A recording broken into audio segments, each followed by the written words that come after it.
Good evening once again. A happy new month as well. Hope November is off to a good start for all of you. Welcome to Rwanda Television News. My name is Gloria Mutisi.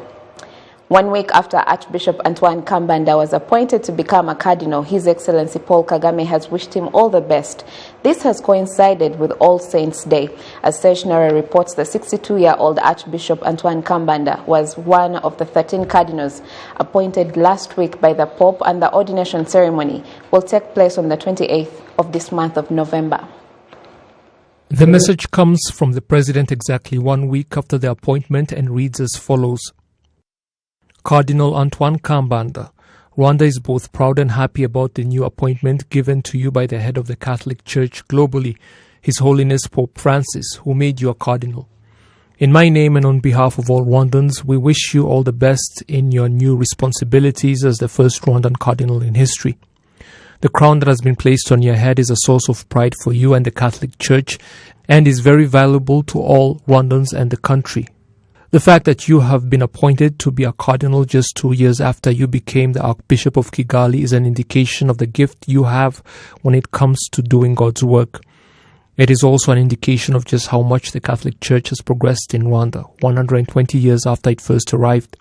The Catholic Church has continued to play its part in building the country following the 1994 genocide that was perpetrated against Tutsis, especially when it comes to counseling as well as unity and reconciliation. It has also worked with the government to develop the education sector and the social welfare of Rwandans. All of that should be commended. We assure you cooperation in your duties on a personal level and the Catholic Church as a whole. God's peace be with you. The head of the Episcopal Conference of Rwanda has also called the appointment historic.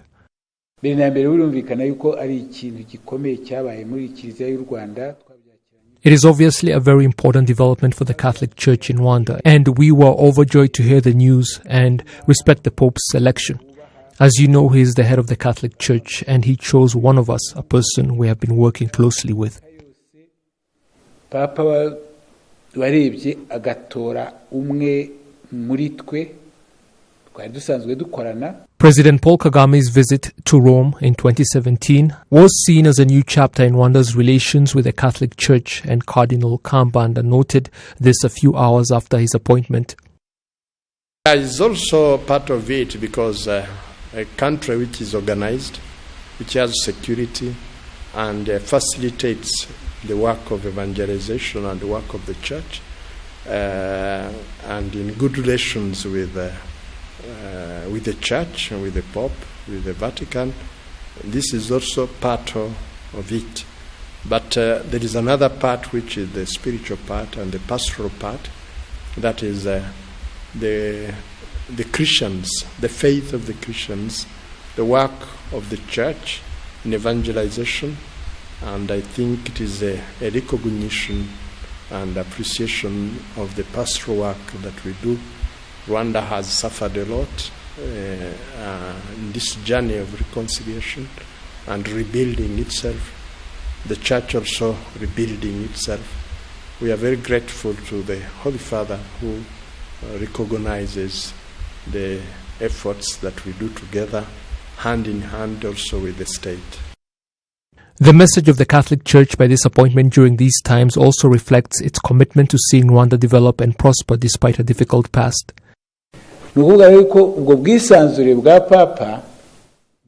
flexibility of the Pope on this matter has to do with the state of the Church, its testimony to do with the unity of Rwandans, forgiveness, with people willing to give it and ask for it accordingly.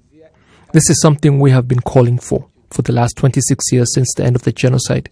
This is something we give great importance as a religious matter, even in the parishes, not just among us bishops. This is something the Pope is championing, but that has also been adopted by the entire Church. We are asking that saints be selected from that time, people like Cyprien and Dafros Rugamba, and others, people who sacrifice their lives for the sake of others. You know who they are. Felicita, Father Bosco and others. What they did was a strong message of love.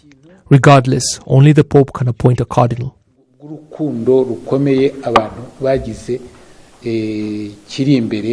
ariko uvyemeza uvuga tuyungu niwe cardinali ni papa. The 62-year-old Archbishop Antoine Kambanda was one of 13 cardinals appointed last week by the Pope, and the ordination ceremony will take place on the 28th of this month of November.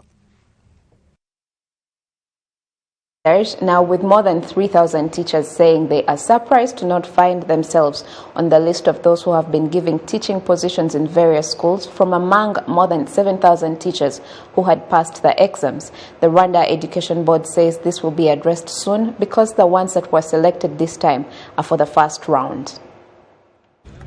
7,800 people across the country qualified for various education vacancies. However, 4,657 people are the ones that have been placed in various positions. Of these, 3,687 were placed in primary schools and another 970 were placed in secondary schools. However, there are 3,143 others who have successfully passed and do not find themselves on the list of employers, including 66 who competed to teach in primary schools and another 3,077 who had to teach in secondary schools but didn't find themselves on the list as well. In this agenda of placing teachers, I did the exams in 2019 in Kayonza district and I scored 73%. Later, another announcement was released saying that there will be a second exam, but they said us who had already done it wouldn't need to do it again, and we thought when selecting, they would start with us who did the exams in 2019. So when we saw the positions selected, they were from the ones that had done the exams after us.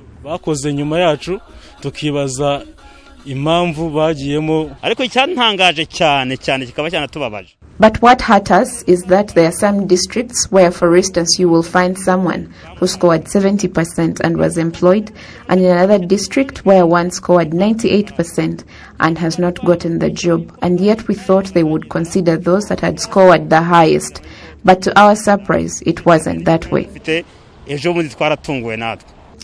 Rwanda Education Board Director General Dr. Ndayambaje Irene says that there are some mistakes that were made and that the concerned will rectify everything, and reassures those whose names weren't on the list that there will be many positions that need to be filled and that they will get jobs in the future. As we also call candidates who were somehow not satisfied by the placement, the way it was done, to actually go meet our staff who are going to be in different districts from 2nd to 4th of November 2020, working at district headquarters together with district directors of education. And this activity aims actually to refine the list and make it final before the final appointment of the candidates. I would say that we had a waiting list bringing together about 7,008 and 800 candidates, and among all of these we managed to place almost all primary school teachers. Only 66 teachers are on the waiting list, implying that this is something that we need to celebrate, because previously we used actually to have a waiting list per district, but today even beyond the district where you applied, you can get a teaching position wherever it is countrywide. The Rwanda Education Board estimates that up to 28,000 new teachers will be needed if the new facilities being constructed are completed. Another element that has been welcomed include the extending the 6 months expiry duration of job enrollment to 2 years, while anyone can be enlisted in any part of the country regardless of the local administration where they sat for the job interview, as long as they qualified for the job.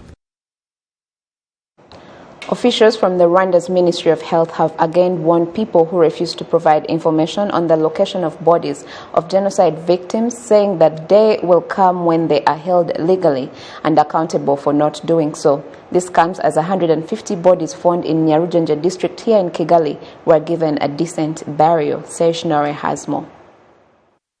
Genocide survivors, including those who found the bodies of their loved ones, have noted that giving them a decent burial has helped them deal with the sorrow of losing them, but also asked that people who withhold information pertaining to the location of such bodies be held accountable in a court of law. The 150 bodies were found in Nyarugenge district, and it was discovered that the family that owns the compound where they were hidden was even paying someone not to reveal the secret, which ultimately came to light after a quarrel over the money broke out. Speakers at the ceremony to give the bodies a decent burial noted that evidence shows that the genocide against Tutsis was prepared over a long period of time, which is why efforts to fight genocidal ideologies must also continue, with youth today taught the importance of fighting such ideologies.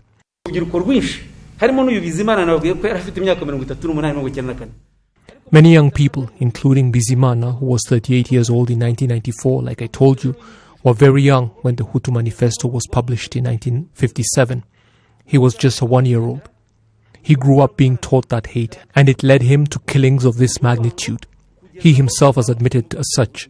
We should therefore continue teaching our young people about what happened that is part of history, and also emphasize the importance of fighting genocidal ideologies.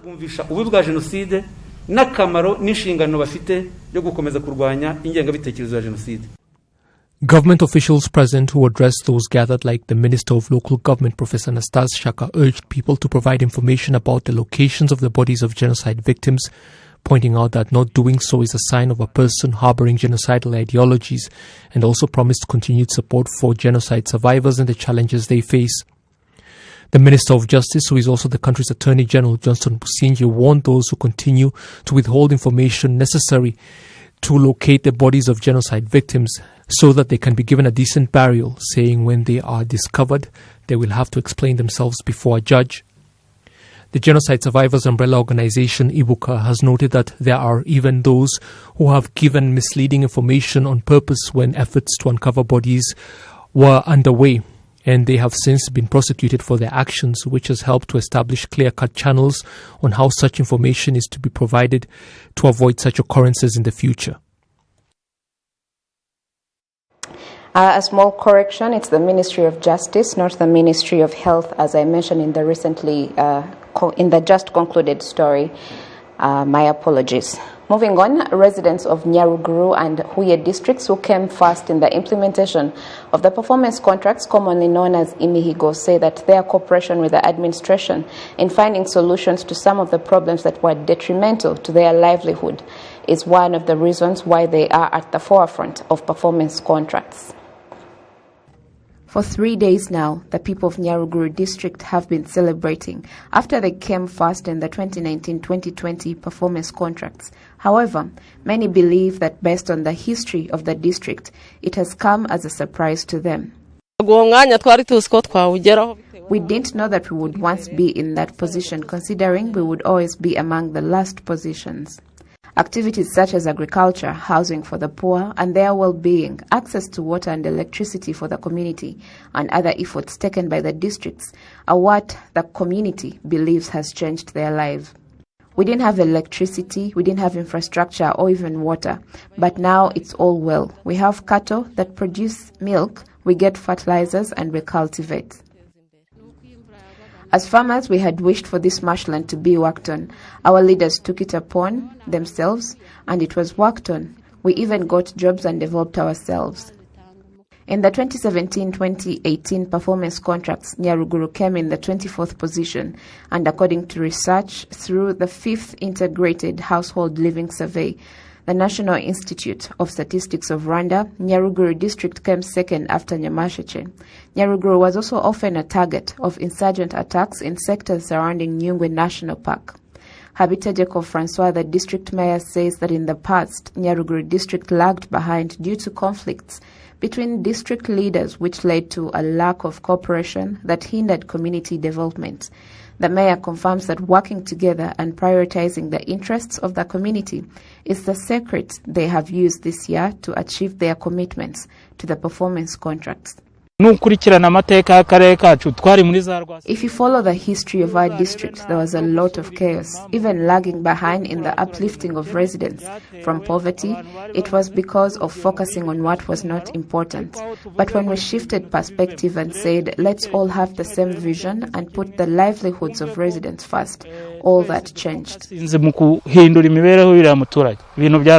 same sentiments are also shared by the residents of Huye district that came in the 19th place in the 2017-2018 performance contracts. These residents find that the redevelopment of Huye district town, the well-being of people, upgrade of roads, among others, are among the activities that they themselves value so much, and they don't doubt it's the reason why their district has once again come among the leading districts in their performance contracts. We were ashamed of Huye town before. You would never know that it was a town before. It was a city of ruins. People who had houses there weren't able to work from them. But in the last 2 years, all that changed, and the town became new. Huye District Mayor Sebuteje Ange says efforts to work with partners and the community to address the plight of the district's residents that helped the district to achieve their performance contracts. The other thing where we focused our efforts is for the 2019-2020 performance contracts that focused on the issues that residents had. Southern Province Governor Kaitesi Alice believes that the fact that some districts in the Southern Province are at the forefront will help those districts that are lagging behind, so that in the future they too will achieve higher in their performance contracts. Mostly you find that most districts have common items in their performance contracts. So what we do is that when we find one district has scored more than the other in that item, we bring them together and they learn from each other where things didn't go right for either of them. During the 2017-2018 performance contracts, 6 districts among the 8 in the Southern Province were between the 24th and the 30th position. Currently, Muhanga district is ahead of others ranked 16th and Huye is ranked 19th. In this year's performance contracts, the Southern Province has 4 districts in the top 5, with Muhanga district now ranking the 25th. Also in the news today, consumers in need of packaging materials are urging the government to consider investing in the manufacturing industries, as most of the raw material used are imported and are expensive. The Ministry of Trade and Industry says that an initiative has been launched to attract investors to set up industries in the sector due to the expansion of the regional market. Traders and industrialists who make food, beverages and other packaged goods after the enactment of the law banning the use of plastic products often pointed to the issue of lack of packaging materials as the intense. The fact that packaging industries are scarce in Rwanda is a burden on traders and buyers, as it is the cause of rising prices since importing packaging material is difficult. About 80% of what we use in packaging is imported. Currently, we can only access cartons on the local market. A 200 milliliter bottle liquor, when we include travel and customs, it costs us $150. If on the market we have to sell it for 1,000 Rwanda francs, and the bottle costs $150, it's too much, adding the scotch and the sticker. At the end, the price of packaging is half the price of the product.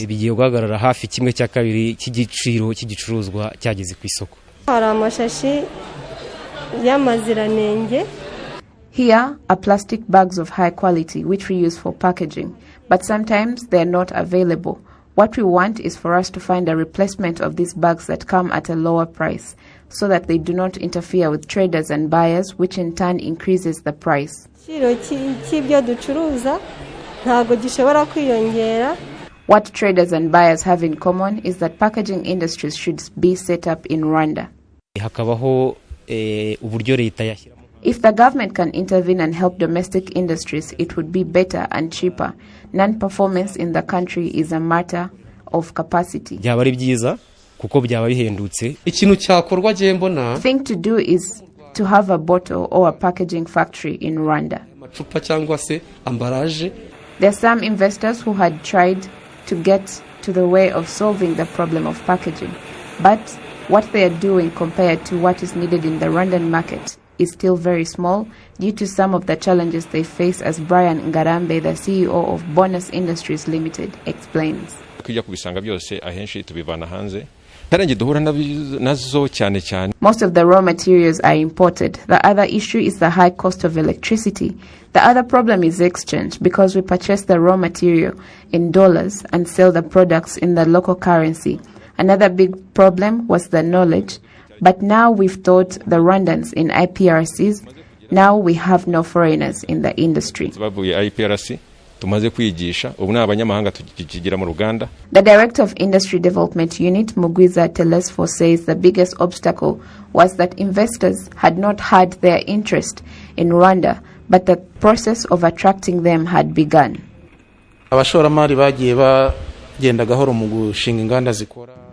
Investors have been dragging their feet regarding establishing packaging industries because the local market is too small. But we've been telling them to not look at the local market only, but the regional market as well, since the country facilitates industrial investment. In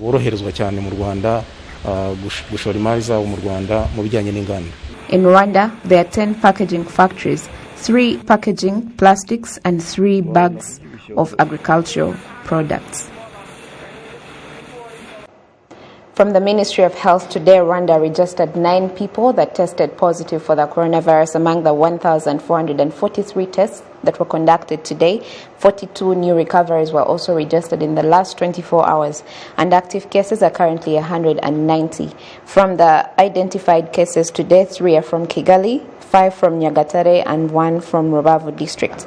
On behalf of the entire news production team, thank you for your company tonight. Stay well and stay safe. Have a great week ahead, as well as a happy November. Until next time, I'm Gloria Mutesi.